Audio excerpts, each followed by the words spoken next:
los documentales de la 2. Hoy, a la casa del Rotom. Nos adentramos en la selva amazónica. ¡Onda! Pero si está en mi casa. ¡Mamá! ¡Que he llegado ya! ¿Dónde está la cena? Pero mira, ¿qué es eso? ¡Oh, Dios mío! Esto es un fenómeno paranormal para nuestra sección. 1:15. Buenas noches, amigos de la mansión del misterio. Buenas noches, Iker. Iker, por favor. Buenas noches, Iker. Iker Alfa, tú eres Iker Beta. Hola, Iker Beta. Iker Beta. Por favor, Iker Beta, fenómenos espeluznante. Ha aparecido un fantasma en mi casa. Se lo Sin duda, atribuyo. espeluznante. Sí, es increíble. Es increíble, Carmen. ¿Dónde está Carmen? No está ahí Carmen. ¿Carmen? ¿Carmen? Carmen está en el vídeo. Ah, vale. Hola, Mira. Carmen.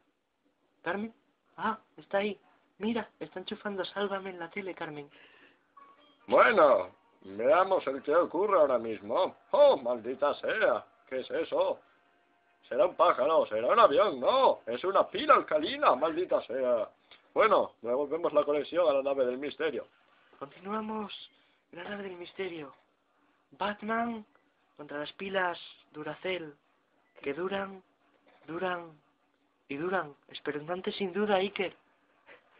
Duran eternamente, Iker. En efecto, Iker.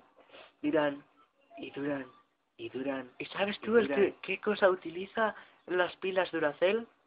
El casquet volador. ¡Ah! El casquet volador de Doraemon es útil. Eso es. Un casquet volador. Bueno, sin duda espeluznante. Devolvemos la conexión a yo sí que veo los documentales de la 2, Carmen. ¿Carmen?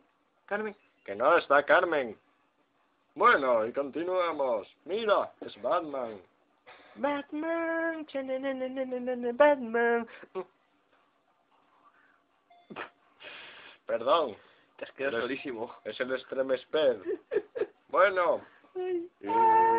Chao, no. Perdón. Y hasta aquí. Yo sí que veo los documentales de la 2. Pues ha quedado este majo, ¿verdad?